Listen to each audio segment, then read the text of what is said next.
Welcome to FCC Supporter Square, the show for fans, by fans, and about fans. Here are your hosts, Mark Suppin and Matt Warman.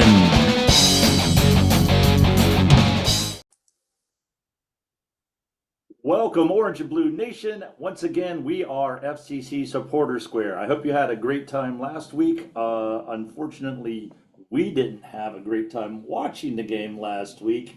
But at the end of last show, we were talking about Toronto possibly being that's this week. I was looking at the calendar wrong, of course, but playing the Red Bulls, the Red Fools, I guess. Yeah. Uh, there's a lot to take away from that, both good and bad. So, as you can see, Mark has a secret double. He's on secret double probation. He'll be back, I think, once he completes that. But in his place, we have Andrew McCormick as our guest host. Hey, Matt, thanks for having me once again. Always a pleasure. The pleasure is all mine, as always. Anyhow, we had a yet another red card, yet another loss. We are only 1 point ahead of the team up north. There was a period of time where it looked like with a win and a loss from the team up north, they would be at the bottom and we would be above mid table. We would be in striking position, and neither of those happened. So highlights, lowlights, interesting things. First thing is what was your thought on the formation change from a back three to a back four? Yeah, I mean, that was really exciting. I mean, we go into that match and you see the lineups that came out, and it looked like our regular, 3-5-2, 5-3-2, whatever you want to call it. And I don't know, 10 minutes into the game, I was down watching it with some friends at a local drinking establishment, and I said, "Wow, Kyle Smith's he's moving up, isn't he?" I was like, "Matt Miazga's covering that right side." Like, guys, I think we changed the formation. And so that was pretty exciting. We've obviously been begging for this for a year, if not longer. Saw it once last year, if I remember right. But it's a big move, and I think that it yielded some despite the final score line, I think it yielded some results that you can hold on to going forward. It has some interesting things, particularly against a team that was pressing a lot. Um, I was expecting more offense, particularly if you have a team that presses like the Red Bulls do. I really thought we had our chances. We had more than our chances. Defense seemed to still struggle with counter. Evan Loro, I think that first goal is all on him. I mean, that cross was not a great cross, and he just kind of hit his foot. He didn't really like tap it in or anything. It just kind of hit it and hit it like over him or on him. I think if Yeah. he smothers that cross, that's not a goal. I think it's very interesting. I think before we get into all of the details of that, I really want to know what your thoughts on Evan Loro is. I mean, I love Evan Loro. Everyone does, and the club, they've shown their faith in him by giving him that extension. That, I mean, they went as far as to tease it over a day or two that it was coming, and that's for good reason. Same vein, there's also a good reason why he plays second fiddle to Roman Celentano. I think that he's going to be a guy who, when everything's clicking, he keeps you in those games. But you're going to have those moments, like you were saying with that first goal. I mean, Roman Celentano, I think probably gets hands on that ball and stops that from happening. But otherwise, I think Evan Loro's a great goalkeeper. I think that he would probably start on a lot of teams in this league, and I'm happy to have him. I mean, even if he is filling in his current capacity. Yeah, it's better than Vandermeer. Yeah, well, Oh, eh, serious goalkeeper who no, thank you. But my thought is that I wish I could be the mad scientist that takes the best of Evan Loro and the best of Celentano and smush them together, because then we would have the best keeper. Um, I love that Evan Loro, once he gets the ball, doesn't just goof around, look around. He has the ball, his eyes are up, He's looking to Hmm. move that ball as quickly as possible. His passes and his kicks are for the most part very accurate to get them not only to a person, but in place, right? In a place in space where they can do stuff. I think Hmm. Celentano takes way too much time looking around, wasting time, doing whatever. Evan Loro also seems to be more direct on where he wants his guys at. He's always Yeah. orders. You don't see that in Celentano. But the shot blocking capability, which is really the best thing that you need out of a keeper, is Yeah. is clearly Roman Celentano. If he could just learn some of those things from Evan Loro, better, faster, better distribution, uh, taking more command of his box, I think he would be one of the best keepers in MLS. I mean, he's already up there, but I think Oh yeah. he would be very special if he could just get his distribution down and the things that Evan Loro did very well is that. But you clearly missed him on that first goal. Oh yeah, and I mean, as far as Roman growing into those things, I mean, there's no reason to think he won't. Goalkeepers age, very gracefully compared to other positions on the team, and he's, still a young man. Not necessarily new to us anymore, but he still has plenty of time to grow into that, I think. But that's, why you love Evan Loro because he has a great game that Roman Celentano doesn't necessarily have in his bag. Well, I spent most of this week outdoors because I can. So the good news about being outdoors is that you get to do things and it's sunny and it's really fun and spring is springing and all that fun stuff. The bad news is I haven't had that much uh, investment into looking at what's going on. Do you know anything about Roman Celentano? I mean, I thought he was like a minor tweak, but then they kept him out for Red Bulls. Is he available this selection this week? Yeah, yeah, I saw that. I believe today from Laurel Failer, I think it was, or maybe Carter Chapley or both of them. But either way, I saw that Roman Celentano, according to Noonan, is good to go this weekend. Miles Robinson, day to day, I guess, leaning NFL questionable, I suppose. Well, we I think we do need him out there. If I'm not sure if the back four is something that we're going to continue to do, or it was because Miles Robinson was out. But it's almost like last year where we had a revolving door of defenders. Now, in this case, it is injury, but he was also on a red card, so it doesn't matter if he was fully healthy or tweaked something. He wasn't going to play. As a matter of fact, the last three MLS games, three red cards. Yeah, yeah, that's rough. That's a Yeah, tough stretch. I don't know what they're thinking. I don't particularly care for the officiating, but in fortunately, in none of the games, I don't think the refs' bad decisions directly affected things. Um, it was very strangely officiated in New York. Obviously, that was the ref that was part of Pizzagate. So, Yeah. and Miazga was out there for the first time as a full-time participant. It looked good, but it seemed like everybody had held their own. There were a lot of shots by they apparently they got like 17 or 18 shots during Hmm. that. I don't see how the Red Bulls did. I think a lot of them went far afield, and maybe some of them got near the box and they just counted them as shots. I don't know, but they seem to get call a lot of shots. But ideally, if you look at this game, if the players that we count on, the players that we paid for, this is where there's a lot of people in Cincinnati that have problems with this team or Noonan or whatever. But you can't have Evander and Chanike and Danke all miss makeable goals. If you Oh make yeah. three goals, not only do we win by one goal, but you got to remember situationally, and this is why it's so hard.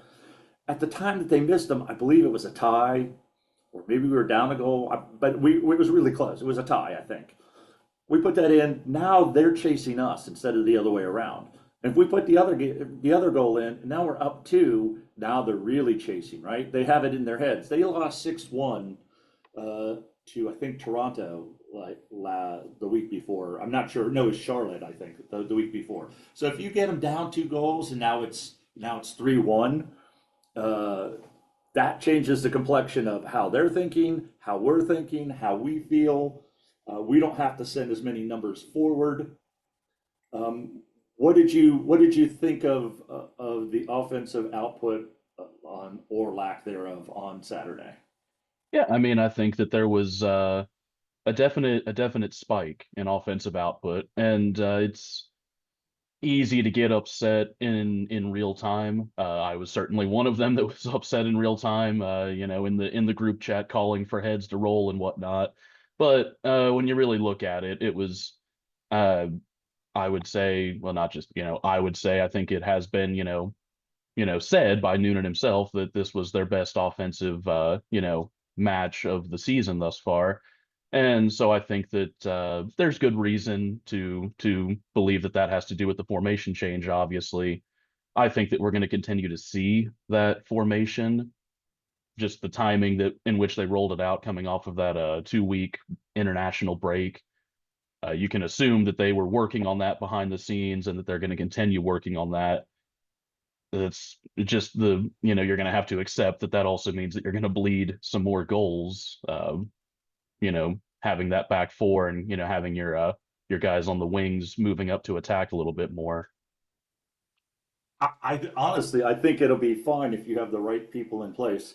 You can tell that the offense improved. Like I said, we had, I think Dinky missed two, Evander missed one, and Janike had, Hmm. he was in. All he had to do was just put it in the net. He just Yeah, wide. It's one of those things. So those people make the goals. We're not even talking about a loss. We're talking about a win and probably a multi-goal win. Uh, right. But even with so just their being in the position to take those shots, that's something that I feel like we haven't seen from this team this season or even last season. The amount of shots that we did have and those three or four what looked like, fantastic opportunities that they whiffed on. If they can tighten that down, like you said, if they score on even one of those, I mean, understanding that we lost by two, but you don't count that last goal because you're chasing in the end of a match.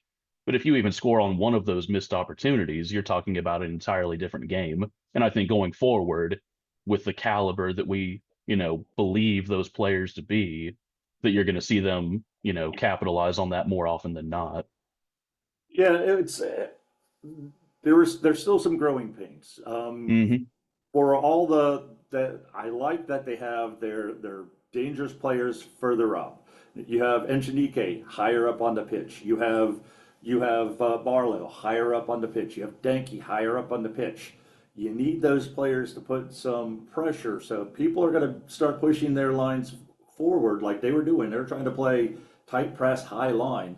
That's exactly, this team is built for killing those types of teams. And if we put the ball in the back of the net, we would have shown you how many times you should not do that instead of parking the bus. But that being said, I think a lot of their goal chances and even a couple of goals came from a bad pass in midfield from Buka, which is not something you normally see. But with the formation change and where people are, uh, Ramirez made some great plays, and then he made some bonehead plays, and I think that's just he is a newer addition, and I you go. I see him make a bonehead play, and I'm like, why did we get this guy? Then we see an awesome play, and I'm like, that's why, because that cross was there, and Denke just didn't put it in.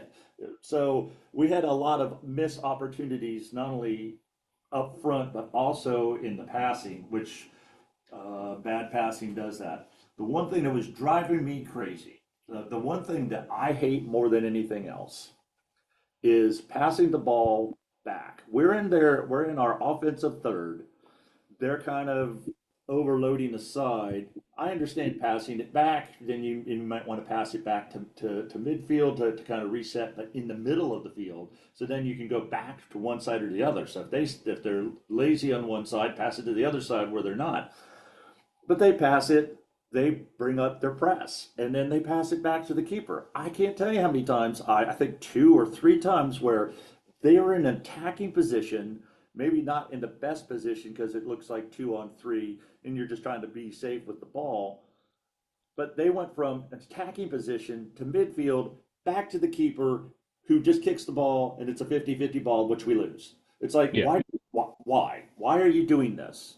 Uh, you can't go forward all the time. Sometimes you need to go back to move forward, but you can't pass it all the way back to the keeper, particularly on a pressing team where they were passed it to midfield, and one guy was practically running the moment he kicked the ball back because he knew that's where it Yeah. was going to go. And now you're applying pressure on a second string keeper who has to punt the ball. And so it's not going to go to, if we get it, if we win that ball, that's great. But now it's a 50-50 ball or less. To me, that was just driving me insane. Oh Um, yeah, and we've seen that for some time. Just this really bland and almost I would say cowardly, pattern of passing where yeah, like you said, they continue to just send it backwards as soon as they feel the pressure and you reset with the keeper and then it's not an effective way to win matches, to certainly to push the ball forward if you're constantly moving backward. I think that we saw a little bit of improvement on that Saturday, but hopefully that's something they can continue to grow on, especially hopefully with more players forward, they'll have some more outlets to work with. They won't feel the need to rely on, their emergency gap in the back, and they have some more feet to get up ahead. that's my only thing is that particularly if you're chasing the game. The one thing I have noticed is that this year, unlike the last couple of years, is that we're chasing the game. Last year ground out 1 goal wins. I don't know the past tense of grind. I guess it's ground. We grounded out 1 goal wins by getting the goal first, and then maybe a 2 goal lead, and then conceding a goal late, and then holding on. This year we're conceding first, so we're chasing the game a lot more. I think that's throwing this team off. Yeah. My question to you is, you've been seeing Evander now for a year plus. Yes, he's working back from injury. He should be fine. And you have Danke, who made the bicycle kick early last year, this time last year, and was looking like all that in a bag of chips. Uh, are they as good as we think they are? I mean, we think that they're championship caliber. Are they still championship caliber, or has teams figured us out? They know our tendencies, or is it just that they're pressing and they're missing like the Red Bulls game? What are your thoughts on that? I think, and of course, I'm a capo. I'm always going to support the fellas, so I'm probably a bit biased to answer a question like this. But I certainly think that they still can be championship caliber. I think that it would take a pretty massive, massive, failure on multiple professional eyes to say that all of these players actually suck in reality when they were all lauded to be these high talents, potential MVP, Golden Boot chasers. So I think that they are talented. I think that maybe they have struggled with, being in the right position to make a play, receive a pass, and, maybe that comes down to this formation change. And maybe it comes down to this, change of tactics. In the previous offseason, we were promised, what was it, a offensive refresh? And I feel like coming into the season, we didn't see too much of a refresh, but this change in formation that we saw feels like the refresh that we were promised. Hopefully, as they continue to build on that, we'll see more of what we expect to see from guys like Evander, from Danke, and so on. I think it really helped. The formation change really helped Buka. We seem to like to have the formation even before Noonan of a slow of foot, but really good passer through lines. We've had historically several of those, and Buka has, not that he's slow of foot, but he's a good passer through lines ordinarily. But getting him up and in, he's scoring the first goal. That goal was a very good goal, right? A Hmm. two touch right inside the post. That's what you want to see. If you see Buka scoring, and then that takes some of the pressure off of Danke and Evander, that you have more people interplaying. I think that's a good thing. hopefully Echenike can figure out how to find the back of the net. Besides, the seems like when he scores, it's more like the exception than the rule because he beats everybody. He's faster than anybody. He has great skills. He doesn't seem to have quite the idea of where the goal is. But if he can get that dialed in, he's only like 21. He can get Yeah. that dialed in, I think, rather quickly. If that's the only part of the game you're working on is putting it between the pipes, and everything else is really good. I think he can figure that out in practice enough. So hopefully he gets that wired in. It's just something I was thinking about in the last couple of years, right? So we had great interplay with Lucho and Barrial. Uh, Lucho and basically any of our wingers. Kubo was really good with the interplay. You're not seeing a whole lot of interplay with these players yet, and I would think that they would uh, be a little better at that. What do you think about that? Yeah, I mean, I agree that you've kind of been missing that, right? You keep hoping that these guys are going to link up better. We spent the first 2 months of the last season saying, well, they need time to gel. They need to gel. They're new players, a new system. They're new to each other. They need to gel. Well, all right. The majority of these guys have had, over a year to gel, and I feel like you just haven't really seen what you want from them yet, as far as you were referring to that the interplay. But again, they are, by all accounts, individually talented enough to do so. And I would hope that that is what they're working towards right now, is to tighten that down and be able to get these guys working a little bit more cohesively. And I think we did see some of that in the last match. Hopefully we'll see that continue going forward and continue to improve.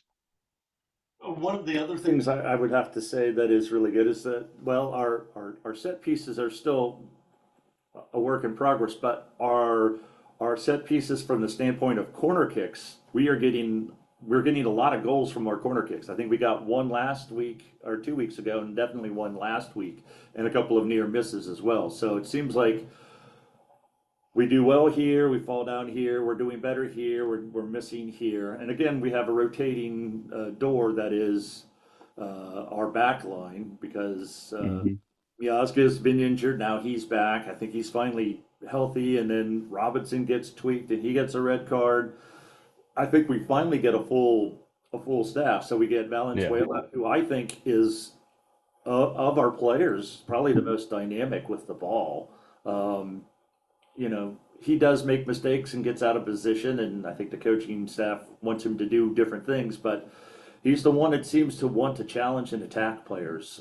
Maybe he needs to pass when he gets into too many, two on one, 3 on 1, and 1 on 3. You probably want to try to find the open space, and I think it's just a matter of time for these guys to figure that out. But having Valenzuela as the Kubo replacement, I think he's well on his way. He just doesn't have to get a red card. Um, Yeah. but and that's so weird. I mean, we rarely get red cards. And we got like one or two maybe last year. We got three in the last 3 games. Is it officiating? Is it us? Is it frustration? I think it's a little bit of everything there. I can't put my finger on because they're all three different positions. I didn't think Robin Yeah. had a red card. Honestly, I didn't think Dado was as bad as it looked. Um, No, I mean Dado, you kind of I'll hear debates on either side about the Dado thing. That was on replay. It was a rougher challenge than it looked live in person. I don't know about extending, that to a two-match suspension. The Robinson red card, that was garbage. That was pure garbage. Awful. Hated that because you give him the red card and you also give them the PK. That's stupid. Powell, that was last week. His red card late game. That was just well, he had losing your emotions for a minute, it felt like. I don't know if you saw this on watching the game, but when he came in, he was kind of limping. But I thought they wouldn't put him in if he was injured because he wouldn't be in the 18. But he is in there. He looked like he was limping, and then he was running okay, and then he was limping trying to get back as he pulled a hamstring or something. So I think he was thinking that he could just. Honestly, it was. Yeah, okay, you can give him a red card. I could see also a yellow card, but because it seemed like he got part of the ball, but maybe he didn't. He certainly tackled after it, whether he touched the ball or not. So I'm not giving him a pass like Robinson, but uh, if you're pulling a hammy and you don't want somebody to go one on one with Loro, that's what you're going to do. And if he's got a hammy injury, he isn't going to play next week anyway. I don't think they're going to extend that one to a two game. That was No, no, I don't think they that was a will. professional red card if there's such a thing. Yeah, as professional of a red card as you can get. Yeah. So focus and hope, not hope, but hope, uh, goes to Toronto. So we played Toronto a few weeks ago.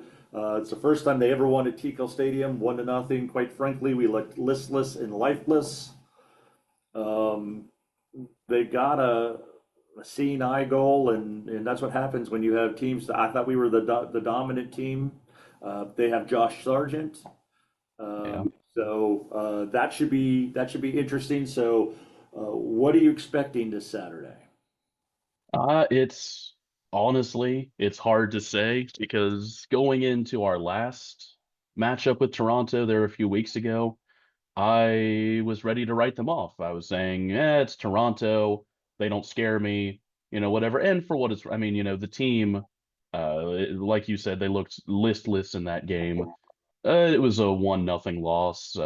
So I guess they managed to hold their own to some extent. But Toronto is they're a good team right now. They're I believe in fifth, sixth place in the East. They are on a 3 or 4 game winning streak. Maybe they started. I guess they started winning when they beat us, and now, like you said, they have Josh Sargent, up there. So it's tough to say what we'll see going into this, but I am inclined to say that we're going to see a more competitive performance than we saw last time. And I would go as far as to say that I think that we win. I mean, Homer, capo bias always, but I'm pulling for an FC Cincinnati win Saturday. I think I know that they're playing at their place, and they haven't played there. Like this might be their second or third game, maybe because it's Toronto. You can't play soccer in Toronto in February for some reason, I guess. How about that new schedule? But Yeah. yeah, I don't. I think Josh Sargent has been working with him and integrating with him. He has been traveling. Maybe he's integrated enough. I don't see Josh Sargent scaring me that much. If we have Obi out there, I think we can keep him in check. I thought we looked like the more dominant team. Although with Josh Sargent, he might open up some things. They certainly were kind of sloppy, and we were kind of listless. So hopefully we've studied those tapes and put in our effort. If we put in our traditional road effort, we will be fine. We will be absolutely golden. I think I'm going to go with a 3-1. I think that the shots that we get this time are going to go in the net and not around the net. Yeah, So. I feel that. I think that we're going to go into this match. I think we're officially going to call it a four back when they release that lineup. I'm hoping for, I don't know. I guess I don't know if we have the personnel for it, but who cares? We ran four back last time. I'm pulling for that 4-4-2, get back to that midfield diamond that Noonan and Albright always wanted from the start. And I think it's going to yield positive results. I think we might leak a couple goals, so I'm going to pull for a 4-2 win up in Toronto. Hey, at this point, we need to win. It's interesting. Every season is so interesting. It's still fairly early, so I'm not worried about things. Last year, the Shield winner is this year's wooden spoon holder. That's how this league works. That's how this thing goes. The teams that we thought Toronto, Montreal, Chicago, I think is up and comer. So I don't think that I'm not sleeping on them. But those No. those early getting matches, Atlanta, which we did handle at home, um, we're thinking, oh man, we have such an easy beginning of the schedule. We should be at 12 or 15. Well, it turns out those teams are actually good. All teams have improved. Maybe it's the secret spice is their one player that they needed it. It's not necessarily a $20 million star. It is somebody who just stirs the drink, who makes the right pass at the right time instead of the guy who's making the wrong pass at the wrong time. That's the way all of these professional leagues go, and I think people have got to remember that even though we've been really good and we haven't changed all that much, uh, other teams have changed as well, and Yeah. sometimes for the better. And so that you can't sleep on any team. And quite frankly, they're proving that. And I think that's what our team needs to do. So, what do you think, real quick, if we somehow lose in Toronto? What does that mean for the fan base? What does that mean for you? How do you feel if we have yet another loss? Oh man, I don't want to see it. I'll tell you that. I don't want to see another loss, and obviously nobody does. But uh, things, things around the fan base are a little hairy these days. But we've been here before. We've come out the other end, uh, thriving and better for it. And we're certainly not, on the cusp of going back to the olden days like we once experienced. But if they go up and lose in Toronto, I think you're going to see a lot of outcry from the fan base, but understandably so because it's not the start to the season that we wanted. But when you dig into it, I even if we lose, I firmly believe that with this formation change, this renewed focus, I think that when you really look at the match, this weekend, just like you can look at last weekend's loss, I think you're going to be happy with what you're seeing as far as what they're doing to fix things going forward.